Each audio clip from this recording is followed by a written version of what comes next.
So, you submitted a rock-solid DBQ. Your doctor checked all the boxes. You even cited the new M21 updates. And then the VA hit you with a denial or flat out ignored your evidence like it never existed.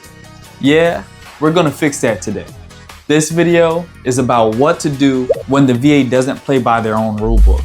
Look, just because the VA updated the M21 manual doesn't mean every rater suddenly got the memo or read it. Sometimes it's bad training. Sometimes it's an overworked claims processor. Sometimes it's just plain wrong. But here's the good news, you've got ammo. And today, I'll show you how to load it. Step number 1, request the C&P exam rationale. It was one scheduled. If your claim got denied because they scheduled a new exam, ask for the exam rationale. Why? Because under 38 CFR 3.326 and the M21-1 updates, the VA must explain why your private DBQ wasn't enough. If they say, we needed more evidence, but never explained what was missing, that's a regulatory foul, and you've got them on it. Step number 2, submit a statement challenging the decision.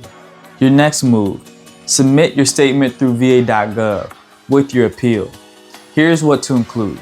A quote from the M21-1 update, which I'll drop below, a reference to 38 CFR 3.326 or 3.159, a line that says, the private DBQ submitted was complete, sufficient, and met the criteria outlined by the VA's internal guidance.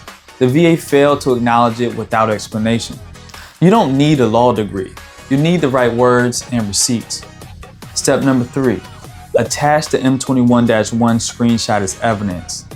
Don't just reference the M21-1 update, attach it. Print the page, circle the section, highlight the part that applies to you. Make it painfully obvious that your DBQ matched the requirements, and the VA still dropped the ball. Step number 4, if they ignored your DBQ, use it again in a supplemental claim. If your first submission got ghosted, don't let the DBQ go to waste.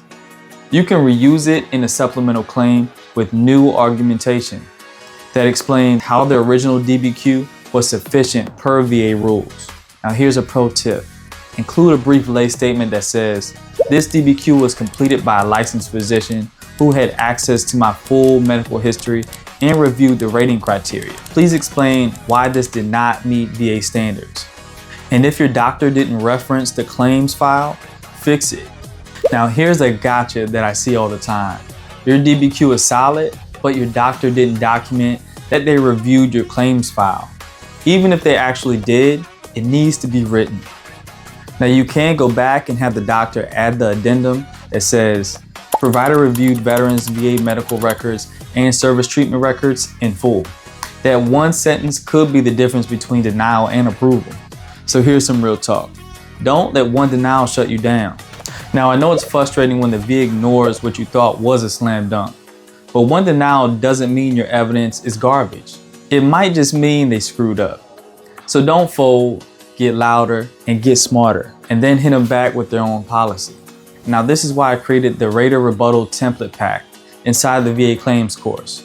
I give you simple language, pre-written rebuttal letters, regulation citations, and a step-by-step map on how to challenge these bogus denials. And you can also grab a starter checklist at simplevetbenefits.com, or check out the course if you're ready to fight back like a boss. And if you go firing off your next claim or appeal, make sure you're not falling for one of these top 5 myths veterans still believe about claims.